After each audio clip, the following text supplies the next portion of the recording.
Oddmar Ferrer, Oddmar första distan att kunna i landskapen i år och det vinner 3-0 ut och att man nog Väster. Gid Martin det rummet väl nökter. Ja, vi det är rätt väl nökter. Alltså det som vi sett i år där vi ska tro styr. Att när den linjen av Stävakappen så tro styr det där som till. De får en dröm av början, mål långt 3 om något. Är det något som kanske gör att det går så väl att det kunde det i över att det blir lättare? Ja, helt säkert. Det är lättare på den vägen, men alltså de första 15-20 minuterna då fick vi inte alla spela köra, men alltså det ändas alltid att sätta parterna förlåt och så sätta lös. Då fick vi det köra som det bättre och så kort vi sina alla hemma alltså. Var det nog Väster att spela mot så som det rocknar vi till vart sen vägar?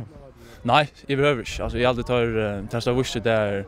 Alltså tar vuxet sögon för spel och till tog alltså spelade minst lika väl som vi och att är inte vi alltså det är inte vi chockerande vi står i livet alltså i vad det var där. Men det är runt effektivt alltså det får ja Roald han gör så 2 mål och ena till så är otroligt läckert längskott som ändrar högt på ryggen. Jag är inte säker på för in eller man bara tar stänknar och såna där. Men så får det också mål att nå Hotnarspark. Sonny Olsen han kan komma på några servering och vi Dejbalstone. Ja, alltså han är fantastisk sparkteknik. Alltså det är när vi tränar till vändningarna och vi skulle lika vänja kom vi att ha så när man alltså så går kvalitet i Dejbalsen som Sonny alltså för exempel Renne Jökten alltså hvis man ser han ska sparka framstång så sparkar framstång och hvis man ser han sparka attrastång så sparkar attrastång. Han är rätt precis och så vi lär han att känna så har vi helt säkert mycket mål arbete.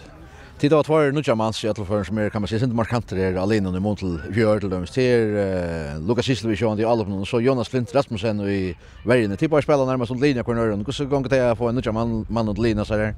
Det går super alltså jag hade vite rycka väl samman han är som Martin stor robust spelaren och är taget mer alltså att räddningen och så där och så Martin showde spelare och jag alltid vi passar väl samman och Lucas i alla upp någon han är jävla skarp fram målen han ska ha en halv chans och han sätter den in nästan kvar över. Jag hade två alltså vi där störst rätt väl om hopen jocken gör halvtid. Det stod att länka en issue början på Vodafone Capital. Ja, för det. Tack för Ottmar Ferre.